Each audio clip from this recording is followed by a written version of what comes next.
The story of Die My Love, or how this movie came along, goes like this. Reportedly, all right, it begins with Martin Scorsese, our acclaimed director, who runs a private book club. He recommends that Jennifer Lawrence reads Die My Love, which is an English title of an original work by Argentine author Ariana Harwitz.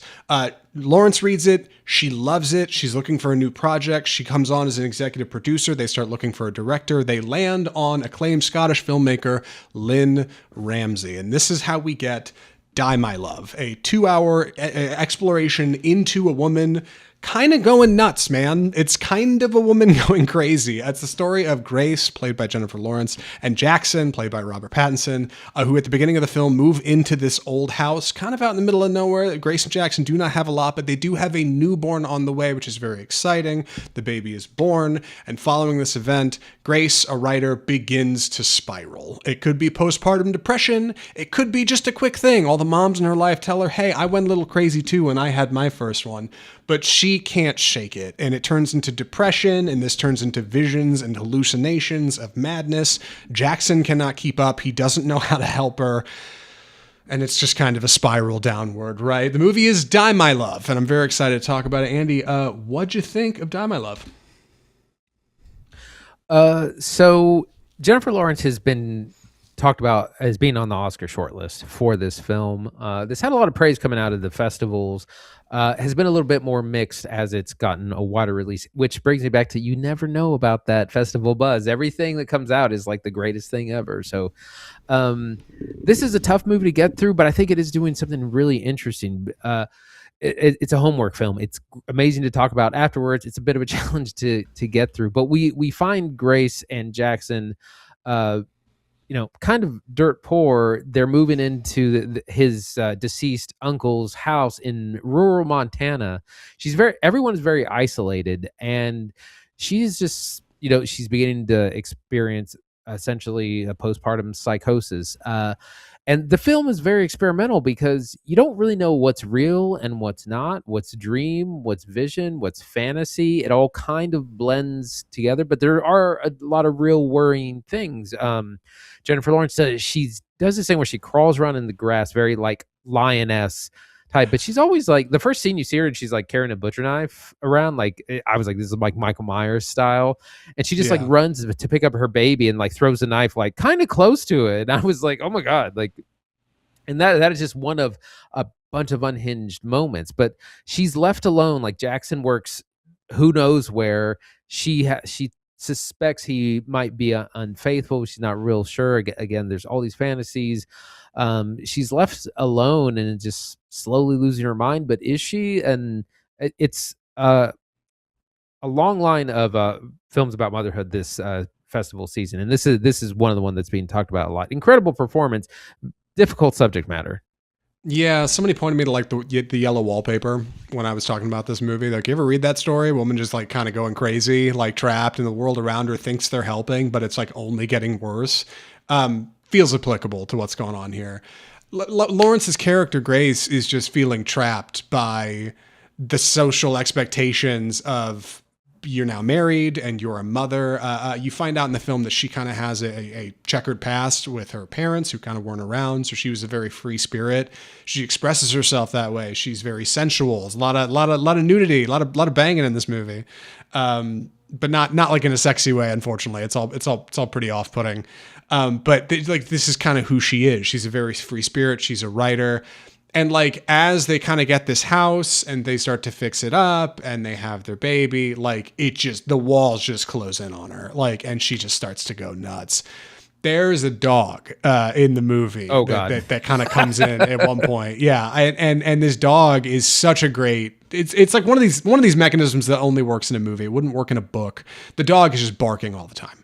Just every scene that you just hear the barking back behind, bark, bark, bark, bark, and it's just constant. This animal that just sounds like it's miserable. The dog gets worked out. But I realized watching the movie that she is a bit like the dog, right? Like, this character is just barking and no one knows how to get her to stop and chill. And the problem with that is when you have things told out of order and you have a bunch of crazy visuals and wild flashes to things that may or may not be real, and you start to lose your semblance of like narrative thread in the movie, and your character is just kind of crappy to everyone in it and will not listen to anyone, it makes for a real long 2 hours. And that's why it's a homework movie. And that's why it's like a meat and potatoes movie. Like, I think this movie is for somebody. It just wasn't for me, man. Like, I was struggling through Time I Love. It's a lot of work. Shot really well. I want to talk about that, the cinematographer, real quick, but I'll give you a second to jump in. Yeah, it's difficult to get through. I mean, it's slow. It's a 2-hour kind of experimental film, but it is doing some pretty interesting things. Like, yeah, I'm not real sure about the timeline. Like, there's a wedding scene in the movie. I don't know exactly when that takes place. Is that in the past? Is it in the present? Is it a fantasy? Is it a dream? We're not giving clear answers, but it's more about the feeling of there was a time when this relationship was young and exciting and everyone was really on board. There's a lot of interesting family dynamics. Their mother and father-in-law live nearby, played by Sissy Spacek and Nick Nolte. A lot of uncomfortable conversations. They find out that their only reason they're getting this house is because the uncle has killed himself, and they essentially inherited it. And then she starts asking real questions. She's like, where did he shoot himself? Did he shoot himself in the face? Did he shoot like what? Like, it's just real. Yeah. Like, what are you doing? Why are you asking this? Yeah. But she's just like, she just doesn't care. She's in this place where she's just, it's part inner and outer. I think she's losing her mind, but she's losing her mind because she's with this deadbeat husband who's maybe cheating on her and isn't providing for their family. Yeah, there's some fun stuff with Pattinson that way, for sure. There's a couple indications that he's played pretty clean through the movie as just a struggling husband who's like working and like, babe, please try to get it together. You know, like I'm dying here. Like, he doesn't have anybody to talk to. He seems lonely. But there are some odd implications that maybe there's more than meets the eye. And I was having some fun reading some fan theories after the movie was over.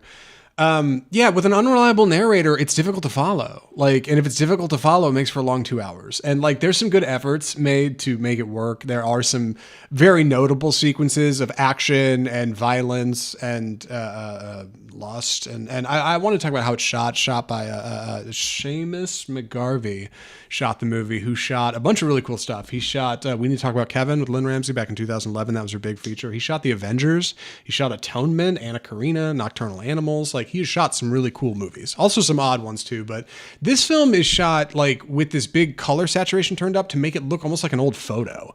Like the blues of the sky are more like teal, and like the reds are kind of washed out, and it's just got kind of this presentation of something older. It's not quite 4:1, but it's awful full screen. It's not widescreen. It's like you got bars on the sides, you know, to make it seem a little bit older and a little bit taller, and all of that is offset with some goofy stuff too. Like, there's a ton of day for night in here. All the night stuff is day for night. And they said in interviews that it was to make it more dreamlike, but I feel like that's just covering because it doesn't look good. And you know, it doesn't look good. Yeah. And it's like, yeah, they like, for all the night content in here, you shouldn't have to tell us like it was supposed to be bad. Like, no, it wasn't. It's I don't know. Like, I think it's a good movie. I think there are people out there who really connect with this. I think there are people suffering like depression or I don't know how it connects necessarily to like postpartum, but that's a very relevant theme here. There may be an audience out here who deeply connects with Die My Love. I think there will be people who go hard for this movie. Right. But part of the look of it looks almost like a movie from the 70s. It's shot on 35 millimeter film. It's shot in a taller aspect ratio, 1:33:1. So it doesn't look like a kind of traditional movie. It looks like something that's very old, even though it's not. And again, I think that helps make it more timeless and more dreamlike. The day for night stuff doesn't look good, and there's a lot of night scenes, so it's a lot of it not looking good. But again, it's more about the feeling, the experience. I think it's trying to put you in her shoes, and again, you don't really know. The narrative isn't clear and it's not linear, and you don't really know what is and isn't real. But again, I think it's more about the feeling. Yeah, I do want to say before we jump into recommendations, I feel like I should have said this earlier. It is a really good performance from Jennifer Lawrence. She's really good here. Like, she's doing a lot of really expressive stuff. There's some improv stuff in here. She was actually pregnant with her second child while they were filming, which is crazy. And she talked about in interviews having to like suck her stomach in and stuff just to make it look like she wasn't. Like, I don't know. There's some really interesting things going on here, and she's digging into the idea of being a mom and the idea of being a wife and the idea like I don't know. Like there's she's fantastic. I like Pattinson, like Spacek and Nolte are great. Like really good performances. I do want to say that. I probably should have said that earlier. But any other thoughts or recommendations, Andy? I think I'm ready. Would you recommend Die My Love? This is a bit of a soft pass. I think it's a hyper specific audience for this. I mean, it's a slow indie. It's definitely it's a tough look at motherhood.